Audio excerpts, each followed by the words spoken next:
Tax returns file करने की due dates आ रही हैं और ज़्यादातर सैलरीड लोग अपनी इनकम टैक्स रिटर्न खुद फाइल करते हैं। पर दोस्तों ध्यान रखिए, इनकम टैक्स एक्ट एक कॉम्प्लेक्स एक्ट है और इसमें करी हुई एक छोटी गलती बहुत भारी पड़ सकती है। तो आज हम डिस्कस करेंगे वो 5 मिस्टेक्स जो ज़्यादातर लोग अपनी इनकम टैक्स रिटर्न फाइल करते हुए कर देते हैं। हाय दोस्तों, I am CA Asim Agarwal from KSA। अब हम डिस्कस करेंगे वो 5 मिस्टेक्स, तो ये वाली वीडियो लास्ट तक ज़रूर देखिएगा। Mistake number 1, filling up details of capital gains. जी हाँ, filling up details of capital gains. अपनी इनकम टैक्स रिटर्न की डिटेल्स भरते हुए कैपिटल गेन्स का जो कॉलम है वो सबसे ज़्यादा कॉम्प्लेक्स कॉलम है। इसमें बहुत सारे अलग अलग rate of tax, holding period और अलग अलग चीज़ें इन्वॉल्व हैं, जिसकी वजह से आपका जो कैपिटल गेन है वो लॉन्ग टर्म या शॉर्ट टर्म कैपिटल गेन में डिवाइड होता है। तो आप ध्यान रखिए, जब भी आप अपनी इनकम टैक्स रिटर्न में कैपिटल गेन्स की डिटेल्स भर रहे हैं, कौन से क्वार्टर में आपका कैपिटल गेन अराइज हुआ है और कितना उस पर टैक्स लायबिलिटी बनती है, क्या होल्डिंग पीरियड था, क्या रेट ऑफ टैक्स था, वो सारा कुछ सही भरना बहुत ज़रूरी है। नहीं तो बहुत सारा इंटरेस्ट की पेनल्टीज हमारे ऊपर लेवी हो सकती हैं।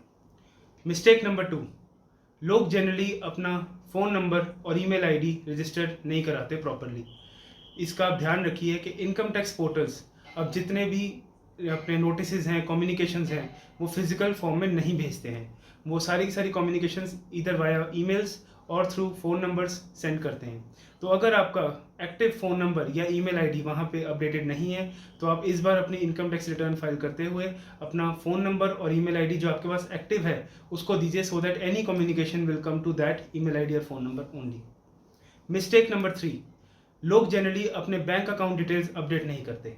बैंक अकाउंट डिटेल्स गलत अपडेटेड होती हैं। हमारे पास अपना जो इनकम टैक्स का रिफंड है वो जो इनकम टैक्स डिपार्टमेंट में बैंक अकाउंट अपडेटेड है उसमें आता है, और बहुत सारे लोगों का वो जो बैंक अकाउंट है या तो एक्टिव नहीं होता है या किसी न किसी वजह से हम उसको क्लोज करा देते हैं। और स्पेशली सैलरीड लोगों की ये प्रॉब्लम आती है कि हम कभी जब एक एम्प्लॉयर के पास जॉब कर रहे होते हैं तो वो हमारा कहीं पे अकाउंट खुलवा देते हैं और वही अकाउंट की डिटेल्स हम अपनी इनकम टैक्स रिटर्न में भर देते हैं। बट जब हम जब हम जॉब चेंज करते हैं तो नेक्स्ट एम्प्लॉयर कहीं और अकाउंट खुलवा देता है और इनकम टैक्स रिटर्न में वही पुराना वाला अकाउंट चल रहा होता है। तो आप ध्यान रखिए, जो आपका परमानेंट बैंक अकाउंट है आप वही अकाउंट दीजिए, सो दैट आपका सारा का सारा रिफंड उसी अकाउंट में आए। 4th मिस्टेक, TDS की डिटेल्स और एडवांस टैक्स की डिटेल्स। बहुत सारे लोगों को ये चीज़ नहीं पता कि इनकम टैक्स रिटर्न फाइल करते हुए आप कोई भी टैक्स पेमेंट की डिटेल्स अपडेट नहीं करते हैं। जितने भी आपका TDS डिडक्टेड है या आपने एडवांस टैक्स पे किया है वो ऑटोमेटिकली पोर्टल पे अपडेटेड होता है और उसी से आपका टैक्स पेमेंट डिसाइड होता है। तो आपको इस चीज़ का ध्यान रखना है कि जिसने भी आपका टैक्स डिडक्ट किया है उसका प्रॉपर टैन नंबर वहाँ पे अपडेटेड हो और आपके फॉर्म 26 AS में वो रिफ्लेक्ट कर रहा हो, और आपने जितना भी एडवांस टैक्स पे किया है उसका चलान और साथ में BSR code properly income tax portal पे अपडेटेड होना चाहिए without any error, so that उसका आपको प्रॉपर क्रेडिट मिल सके और आपको किसी भी तरीके की कोई परेशानी ना हो। और लास्ट में सबसे इंपॉर्टेंट मिस्टेक नंबर 5, जिन लोगों का कहीं बाहर बैंक अकाउंट है, इंडिया से बाहर किसी भी कंट्री में, चाहे उसमें कोई बैलेंस है या नहीं है, आपको वो अपना जो अकाउंट डिटेल्स हैं वो अपनी इनकम टैक्स रिटर्न में अपडेट करनी ज़रूरी है। या तो आपका अकाउंट इनएक्टिव होना चाहिए, बंद हो गया होना चाहिए, और अगर वो एक्टिव है, चाहे उसमें बैलेंस है या नहीं है, आपको अपनी इनकम टैक्स रिटर्न में उसको अपडेट करना है।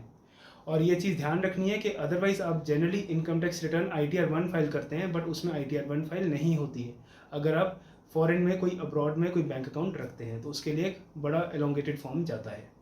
मुझे उम्मीद है कि आपको वीडियो पसंद आई होगी और ये काफ़ी इन्फॉर्मेटिव रही होगी। Please do like, share and subscribe. Thank you for your time.